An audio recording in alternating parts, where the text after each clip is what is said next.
Students, कैसे आप सब। तो स्टूडेंट्स, हम ज्योग्राफी का लेसन नंबर 3 पढ़ रहे थे जिसका नाम था अवर चेंजिंग अर्थ। तो आज हम उसका नेक्स्ट टॉपिक करेंगे जिसका नाम है work of sea waves. Work of sea waves का मतलब समुद्री तरंग के कार्य। समुद्री तरंग के क्या काम होते हैं, आज हम उसके बारे में पढ़ेंगे। The erosion and erosions of the sea waves gives rise to coastal landform. Sea waves continuously strike at the rocks, cracks develop. Over time, they become larger and wider. Thus, hollow-like caves are formed on the rocks. They are called sea waves. As these cavities become bigger and bigger, only the roof of the caves remain, thus forming sea arches. Further erosion are left. These wall-like features are called stacks. The steep rocky coast arising almost vertically above the sea water is called a sea cliff. The sea waves deposit sediment along the shores of forming beaches. तो इसमें हम पढ़ेंगे कि समुद्री तरंग के अपर्दन एवं निक्षेपण। अपर्दन होता है हमारा इरोजन और निक्षेपण होता है हमारा डिपोजिशन जिसको बोलते हैं। तो तटीय स्थल कृति बनाते हैं। समुद्री तरंगे लगातार शैलों से टकराती रहती है। कहते हैं जो समुद्र के जो तरंगे होती हैं वो जो रॉक्स के साथ, रॉक्स मतलब कि जो शैल होती है उनके साथ टकराती रहती हैं जिससे दरार आ जाती है। समय के साथ ये बड़ी और चौड़ी हो जाती है। दरार आने से क्या होती है कि समय के साथ जो दरार होती है जो बड़ी हो जाती है और उसकी जो ब्रेथ होती है मतलब कि चौड़ाई जिसको बोलते हैं वो भी बड़ी हो जाती है। इनको समुद्री गुफा कहते हैं। इनको हम क्या कहते हैं? समुद्री गुफा कहते हैं। इन गुफाओं के बड़े होते जाने पर इनमें केवल छत ही बचती है जिससे तटीय मेहराब बनते हैं। लगातार अपर्दन छत को भी तोड़ देता है और केवल दीवारें बचती हैं। दीवार जैसी इन आकृतियों को स्टैक कहते हैं। मतलब कि स्टैक इसको बोलते हैं, हमारे सी क्लिफ जो होते हैं उसको हम क्या बोलते हैं? स्टैक बोलते हैं। The sea waves deposit sediment along the shores forming beaches. समुद्री तरंगे किनारों पर अवसाद जमा कर समुद्री पुलिन का निर्माण करती है। आगे है work of ice. Work of ice का मतलब होता है हिमनद के कार्य।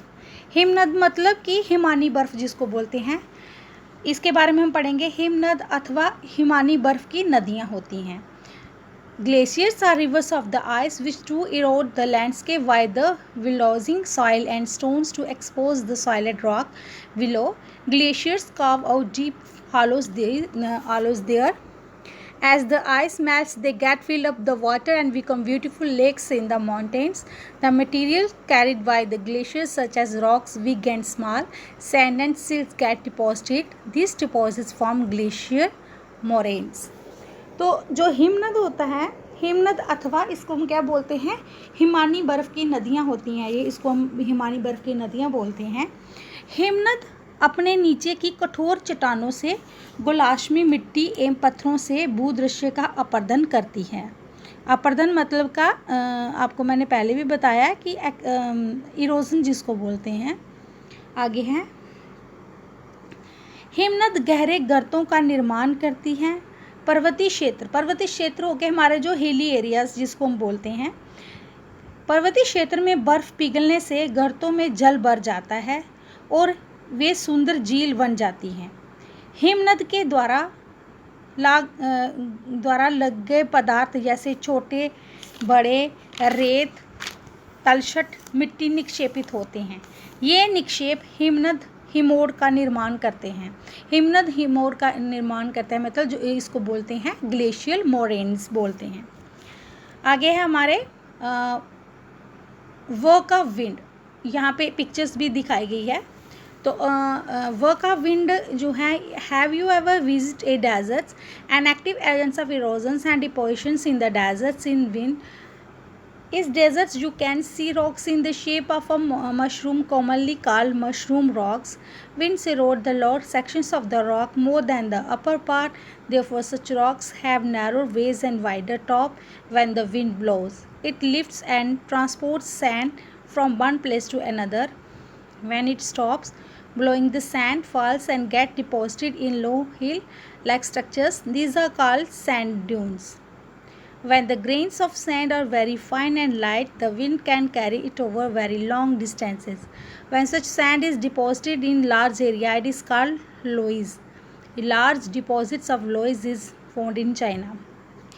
तो वर्क का विंड का मतलब होता है पवन के कार्य. पवन मतलब हवा. हवा के बारे में हम पढ़ेंगे. तो क्या आपने कभी रेगिस्तान देखा है? रेगिस्तान में पवन अपर्दन एवं निक्षेप का मुख्य कारक है. अपर्दन मैंने आपको पहले बताया. निक्षेप, अपर्दन होता है इरोजन और निक्षेप होता है डेपोजिशन जिसको बोलते हैं. तो रेगिस्तान में पवन अपर्दन एवं निक्षेप का मुख्य कारक है. रेगिस्तान में आप शतरक के आकार के शैल देख सकते हैं. मतलब जो शैल, जो रॉक्स होती है, उसकी जो शेप होती है वो किस तरह से होती है, उसको बोलते हैं शतरक. मतलब कि एज अ मशरूम जिसको बोलते हैं, इस तरह की क्या होती है, मशरूम रॉक्स जिसको बोलते हैं, इसको बोलते हैं हम शतरक रॉक बोलते हैं, जिन्हें शतरक शैल कहते हैं. पवन शैल ऊपरी भाग की अपेक्षा निचले भाग को आसानी से काटती है, इसलिए ऐसी शैल के आधार संकीर्ण एवं शीर्ष विस्तृत होते हैं. पवन चलने पर, मतलब हवा चलने पर, ये अपने साथ रेत को एक स्थान से दूसरे स्थान पर पहुंचाती है. जब हवा का बहाव रुकता है तो यह रेत गिरकर छोटी पहाड़ी बनाती है. इनको बालू टिब्बा कहते हैं. ठीक है, इसको हम क्या बोलते हैं, बालू टिब्बा कहते हैं. मतलब सैंड ड्यून्स कहते हैं हम इसको. बालू टिब्बा होता है सैंड ड्यून्स. तो चित्र मतलब कि पिक्चर्स 3.10 में भी आपको बताया गया है इस तरह से सैंड लूम क्या बोलते हैं इसको, हाँ, सैंड ड्यून्स का पिक्चर्स दिया हुआ है जिसको हम क्या बोलते हैं, बालू टिब्बा बोलते हैं. जब बालू कण महीन एवं हल्के होते हैं, महीन मतलब जब वो हल्के हो जाते हैं तो वायु उनको उठाकर बहुत दूर ले जा सकती है. ठीक है, जब ये बालू कण विस्तृत क्षेत्र में निक्षेपित हो जाते हैं तो इसे लोएस कहते हैं. इसे हम फिर क्या बोलते हैं, लोएस कहते हैं. चीन में विशाल लोएस निक्षेप पाए जाते हैं. तो स्टूडेंट्स, आज का जो हमारा टॉपिक था वो कंप्लीट होता है. हमारा लेसन जो है वो कंप्लीट होता है. कल हम इसके क्वेश्चन आंसर करेंगे. Thank you.